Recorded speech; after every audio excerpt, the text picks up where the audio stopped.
Are Republicans cooked in the 2026 midterm elections? Well, Raw Story reports a stream of MAGA diehards told the Wall Street Journal Saturday they saw Donald Trump's whirlwind few weeks in power as putting the GOP's hold on Congress at risk. But they urged the president not to slow down. The Trump fans spoke to the Journal on the last day of the Conservative Political Action Conference Saturday, hours before Trump was set to speak.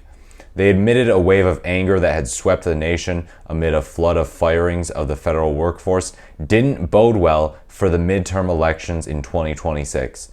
That is very interesting. They're straight up admitting that these policies are not popular. I have yet to see a hardcore right-winger or a diehard MAGA admit that federal workforce firings like this, the massive ones that President Trump and Elon Musk are doing, are not popular and that they won't bode well with the American public. That's quite a confession. But the action was worth the loss, they said. Of course, we have to keep doing it if it's not popular.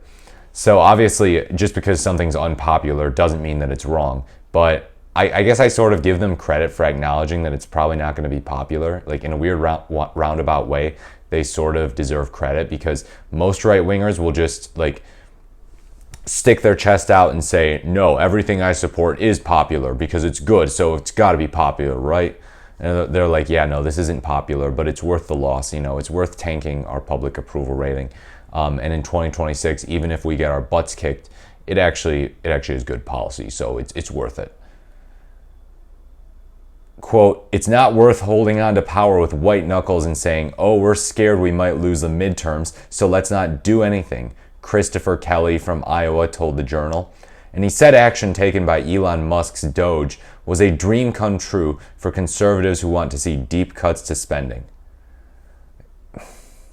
Not any cuts to actual, wasteful spending. Just cuts to good spending that helps the average American. And that's why it's going to come back to bite them in the 2026 midterms if they're not careful. I'm not making any promises to Democrats that they're going to win in 2026.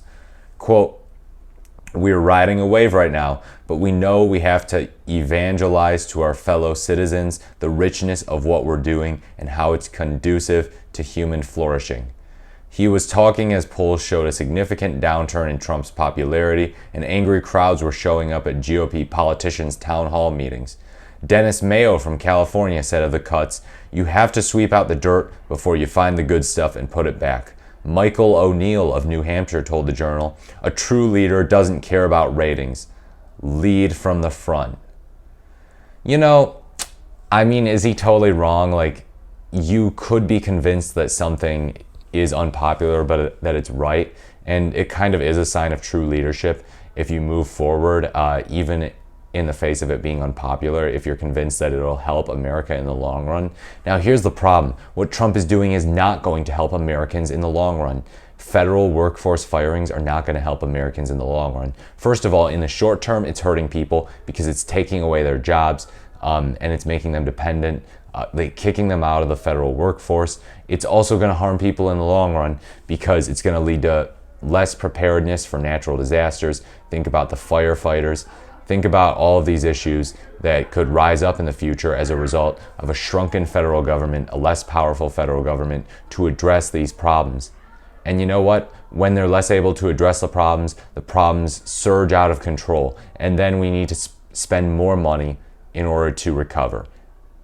And that'll cost the American taxpayer more money, not less. So yeah, Doge is not saving anyone money, unfortunately. Will this come back to bite Republicans in the butt? I don't know. Democrats can't get too cocky either.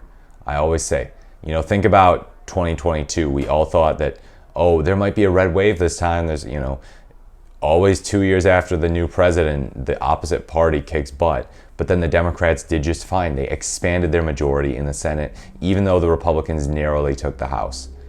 So there might not be a blue wave in 2026. There might not be. We might have to wait till 2028 or something. Let me know what you think in the comments below.